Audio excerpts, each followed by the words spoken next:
नमस्कार। हिंदी साहित्य सोचिए तो एक बहुत बड़ा, बहुत खूबसूरत सा संसार है ना? पर कभी-कभी इसकी इतनी सारी विधाओं में हम लोग खो से जाते हैं। तो चलिए आज एक काम करते हैं। इसे समझने के लिए एक आसान सा नक्शा बनाते हैं, जिससे हर कहानी, हर कविता अपनी सही जगह पर फिट बैठती नजर आए। तो सबसे बड़ा सवाल यही उठता है कि साहित्य की इस विशाल दुनिया को आखिर बांटा कैसे गया है। इसको समझने का सबसे सबसे आसान तरीका क्या हो सकता है? चलिए आज इसी का पता लगाते हैं। और जानते हैं, इसका जवाब इतना आसान है कि हैरानी होती है। पूरा का पूरा हिंदी साहित्य बस 3 मजबूत खंभों पर टिका है। पहला है पद्य, सीधा दिल से जुड़ा हुआ, यानी इमोशन। दूसरा है गद्य, जो दिमाग पर जोर देता है, यानी आइडिया। और तीसरा है लोक, जो हमारी आपकी आम जिंदगी से जुड़ा है, यानी कॉमन लाइफ। बस ये 3 शब्द और पूरी गुत्थी सुलझ जाती है।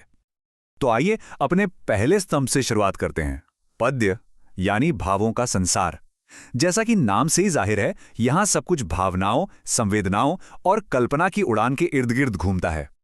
तो सवाल ये है कि आखिर ये पद्य साहित्य है क्या? अच्छा, ऐसे सोचिए, ये वो साहित्य है जिसमें अपना एक संगीत है, एक लय है, एक ताल है। यहां शब्दों को बस कहा नहीं जाता, उन्हें एक धुन में पिरोया जाता है। इसका मकसद सिर्फ अपनी बात पहुंचाना नहीं है, बल्कि दिल की बात को बहुत खूबसूरती से सजाकर कहना है। और यही पद्य साहित्य की सबसे बड़ी पहचान है, इसका भाव प्रधान होना। मतलब कविता का काम कुछ समझाना नहीं, बल्कि सीधे सीधे महसूस कराना है। वो एहसास कुछ भी हो सकता है, खुशी के आंसू, दुख की आहें, मोहब्बत की कशिश या फिर जंग का जोश। अच्छा, अब इस पद्य की दुनिया के अंदर भी अलग अलग अंदाज हैं। एक तरफ तो है महाकाव्य, जैसे रामचरितमानस, जो किसी हीरो की पूरी जिंदगी का एक बहुत बड़ा कैनवस दिखाते हैं। फिर आते हैं खंड काव्य, जो पूरी जिंदगी नहीं बल्कि उसके किसी एक खास पल या घटना पर फोकस करते हैं, बिल्कुल एक तस्वीर की तरह। और फिर आते हैं गीत, जैसे मीरा के पद, जो बस कुछ लम्हों की गहरी भावना को संगीत में घोल देते हैं। और हाँ, एक और बड़ा दिलचस्प रूप है मुक्तक काव्य। ये ऐसी कविता है जिसका हर हिस्सा अपने आप में पूरा है, आजाद है। जैसे कबीर या रहीम के दोहे, पिछला दोहा क्या था, अगला क्या होगा, इससे कोई फर्क नहीं पड़ता। हर दोहा खुद में एक पूरी दुनिया है, एक पूरा संदेश है।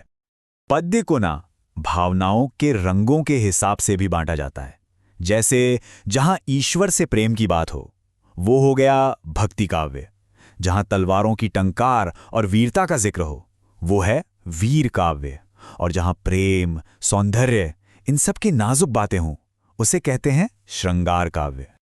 चलिए, तो अब दिल की दुनिया से निकलकर चलते हैं दिमाग की दुनिया में, यानी हमारे दूसरे स्तंभ की ओर। यह है गद्य साहित्य, विचारों का संसार। यहां इमोशन से ज्यादा लॉजिक और एनालिसिस को तवज्जो दी जाती है। तो ये गद्य साहित्य है क्या? ये बहुत ही साधारण भाषा में लिखा जाता है, वैसी भाषा जो हम सब रोजमर्रा की बातचीत में इस्तेमाल करते हैं। इसमें पद्य की तरह कोई छंद या लय नहीं होती। इसका सीधा सा मकसद है कहानी कहना, विचारों को समझाना या किसी चीज के बारे में विस्तार से बताना। और बस यहीं इसका सबसे बड़ा सिद्धांत सामने आता है, विचार प्रधान होना। सीधी सी बात है, जहां पद्य दिल से बात करता है, वहीं गद्य सीधे दिमाग से बात करता है। यह हमें सोचने पर, समझने पर और चीजों को एनालाइज करने पर मजबूर करता है। गद्य के सबसे जाने पहचाने चेहरे कौन से हैं? सबसे पहले निबंध, जो किसी टॉपिक पर एक सलीके से की गई बहस जैसा होता है। फिर आती है कहानी, जो जिंदगी के एक छोटे से हिस्से की तस्वीर खींच देती है। और फिर है उपन्यास, जो एक पूरी फिल्म की तरह है, जिसमें ढेर सारे किरदार होते हैं और एक लंबी गहरी कहानी चलती है। गद्य में जब किसी की जिंदगी के बारे में लिखा जाता है, तो उसके 2 खास तरीके हैं। एक है आत्मकथा, जब कोई लेखक खुद अपनी ही कहानी लिखता है, और दूसरी है जीवनी, जब लेखक किसी दूसरे इंसान की जिंदगी के बारे में लिखता है। मतलब एक में हीरो मैं होता है और दूसरे में वो। बिल्कुल इसी तरह जो साहित्य स्टेज पर खेलने के लिए लिखा जाता है, उसमें भी 2 फर्क हैं। एक होता है नाटक, जो एक पूरी लंबी कहानी होती है, जिसमें कई एक्ट्स और सीन्स होते हैं। और दूसरा है एकांकी, जैसा नाम से ही साफ है, एक अंक वाला। ये एक छोटा नाटक होता है जो बस किसी एक घटना पर फोकस करता है। गद्य की कुछ किस्में तो सीधे सीधे पर्सनल एक्सपीरियंस से जन्म लेती हैं, जैसे कि संस्मरण। ऐसा लगता है मानो कोई अपनी पुरानी डायरी खोलकर यादें ताज़ा कर रहा हो। फिर है यात्रा वृत्तांत, जो किसी सफ़र की कहानी सुनाता है। और एक होता है रेखा चित्र, जिसमें लेखक कलम से नहीं बल्कि अपने शब्दों से किसी इंसान का पोर्ट्रेट बना देता है। और अब आते हैं हम साहित्य के तीसरे और सबसे ज्यादा जमीन से जुड़े हुए स्तंभ पर, लोक साहित्य। ये किसी एक लेखक की कलम से नहीं निकलता, ये तो पूरे समाज की, जन जन की अपनी आवाज है। तो ये लोक साहित्य क्या है? ये वो कहानियां हैं, वो गीत हैं जो कागज पर नहीं बल्कि लोगों की जुबान पर जिंदा रहते हैं। एक पीढ़ी इसे गाकर या सुनाकर अगली पीढ़ी को सौंप देती है। इसमें आम लोगों की जिंदगी की सादगी, उनके रीति रिवाज, उनकी संस्कृति की एक सच्ची महक मिलती है। और इसका मूल मंत्र क्या है? जनजीवन प्रधान होना। मतलब ये साहित्य बड़े बड़े महलों या किलों की कहानियां नहीं सुनाता।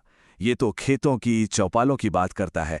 ये शादी ब्याह के गीतों से, फसल कटने की खुशी से और रोजमर्रा के छोटे मोटे सुख दुख से पैदा होता है। और इसके जिंदा रहने का तरीका भी बड़ा अनोखा है। देखिए, इसे बनाता कोई एक इंसान नहीं बल्कि पूरा समाज मिलकर बनाता है। फिर ये कहानियों और गीतों के रूप में एक इंसान से दूसरे इंसान तक फैलता है और इसी तरह पीढ़ी दर पीढ़ी आगे बढ़ता जाता है। मजे की बात यह है कि इसका कोई एक मालिक नहीं है, हम सब इसके मालिक हैं। लोक साहित्य के भी अपने कई रंग हैं, जैसे बच्चे के जन्म पर गाए जाने वाले सोहर या शादी के गीत। ये सब लोकगीत हैं। पंचतंत्र जैसी कहानियां जो हमें कोई सीख देती हैं, वो लोक कथाएं हैं। हर गांव इलाके के अपने हीरोज की बहादुरी के जो किस्से हैं, वो लोक गाथाएं हैं। और नौटंकी जैसे नाटक जो हंसाते भी हैं और समाज को आईना भी दिखाते हैं, वो लोक नाटक कहलाते हैं। तो हिंदी साहित्य के इन 3 मजबूत स्तंभों की यात्रा हमने पूरी कर ली है। अब वक्त है कि जो मुख्य बातें हैं उन्हें एक बार फिर से दोहरा लें और एक बहुत दिलचस्प सवाल पर आकर रुकें। याद है, हमने यहीं से तो अपनी बात शुरू की थी। पद्य यानी भाव, गद्य यानी विचार और लोक यानी जनजीवन। यही वो सरल सा फ्रेमवर्क है जो हिंदी साहित्य के इतने बड़े संसार को समझने की असली चाबी है। तो इस पूरी चर्चा का निचोड़ क्या है? बस इतना सा कि अगर ये 3 चाबियां, भाव, विचार और जनजीवन, हाथ लग जाएं, तो समझिए हिंदी साहित्य की पूरी लाइब्रेरी का दरवाजा खुल गया। अब अगली बार कोई भी किताब या कविता हाथ में आए तो बस खुद से पूछना है, ये दिल की बात है, दिमाग की या फिर आम जिंदगी की? जवाब मिलते ही सब कुछ साफ हो जाएगा। और हाँ, जाते जाते एक सवाल, आज के इस डिजिटल दौर में जहां ब्लॉग्स हैं, सोशल मीडिया पर लंबे लंबे थ्रेड्स हैं, मीम्स हैं, क्या लगता है, क्या साहित्य का एक चौथा स्तंभ भी तैयार हो रहा है? क्या ये जो इंस्टेंट डिजिटल एक्सप्रेशन है, ये एक नई साहित्यिक विधा बन रहा है? इस पर सोचिएगा जरूर।